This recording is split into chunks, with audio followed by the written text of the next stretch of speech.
Hello everyone, welcome to the channel. आज के इस वीडियो में हम लोग बात करने वाले हैं हम सब की मेंटल हेल्थ के बारे में। इससे पहले कि हम आगे मेंटल हेल्थ के बारे में डिस्कस करें, हम आपसे एक क्वेश्चन पूछना चाहते हैं। क्यों कई सारे बड़े बड़े सेलिब्रिटीज जिन्हें हम सब जानते हैं, जिनके पास पैसा था, शोहरत थी, अच्छा खासा नाम था, इसके बावजूद उन्होंने ऐसा जानलेवा कदम उठाया। आखिर सब कुछ होने के बावजूद ऐसा क्या हुआ होगा? देखिए, मेंटल हेल्थ कभी भी अचानक खराब नहीं होती। वह हमेशा एक साइकिल या एक प्रोसेस में होती है। अब जैसी हमारी लाइफस्टाइल हो गई है, काम काम काम, या फिर किसी को करियर की चिंता है या किसी को घर में प्रॉब्लम है, उससे हमारे ब्रेन में स्ट्रेस बढ़ने लगता है। स्ट्रेस एक हद तक ठीक भी है और नॉर्मल भी है, क्योंकि ये शॉर्ट टर्म के लिए होता है और कुछ घंटों या फिर 2 से 3 दिनों में नॉर्मल भी हो जाता है। लेकिन अगर बार बार ऐसा होता है और हम इसे ठीक से एड्रेस नहीं करें तो एंजाइटी का रूप लेने लगता है और यहाँ से शुरू होता है एक मेंटल ब्रेकडाउन, जो कि एक डेंजरस सिचुएशन में डाल देता है। आइए इसे थोड़ा डीप में समझते हैं। देखिए, स्ट्रेस एक शॉर्ट टर्म कंडीशन है जो कि या तो एक्सेस वर्कलोड या फिर कोई चिंता की वजह से होता है। इसको ठीक करने के लिए या तो हम कोई फिजिकल एक्टिविटी कर सकते हैं या फिर एक लॉन्ग वॉक कर सकते हैं, जिससे ब्रेन में केमिकल डिसबैलेंस को वापस रीबैलेंस करने में हेल्प मिलती है।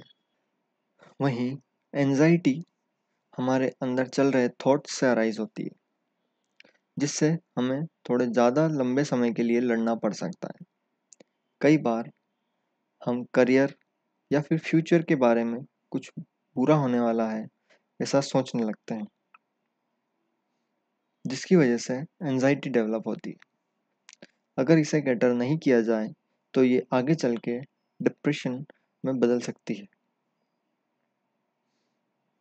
इसको क्योर करने का सिर्फ एक ही तरीका है कि हम हमारे थॉट्स को कंट्रोल करें और किसी भी प्रकार की ओवर थिंकिंग से बचें, जिसे सोचकर हम परेशान होते रहते हैं। कई बार या 90% ऑफ टाइम वो होता ही नहीं है। अगर फिर भी हमें ऐसा लग रहा है कि एनजाइटी ठीक नहीं हो पा रही है, तो हमें थेरेपिस्ट से बात करना चाहिए और इस परेशानी को जल्द से जल्द ठीक करना चाहिए।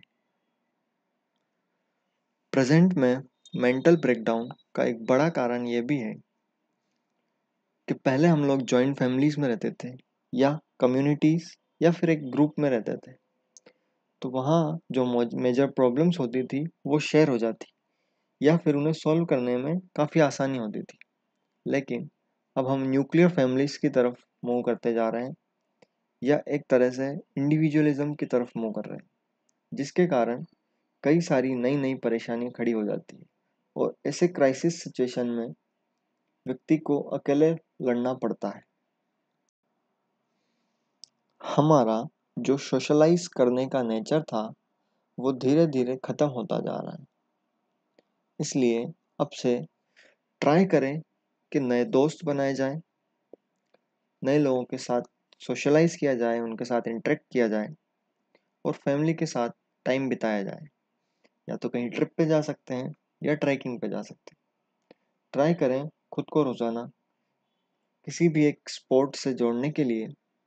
इससे दिमाग में आने वाले थॉट्स को डाइवर्सिफाई किया जा सकता है और किसी छोटी सी चीज़ को बार बार सोचकर परेशान होने से बचा जा सकता है। Thanks for watching.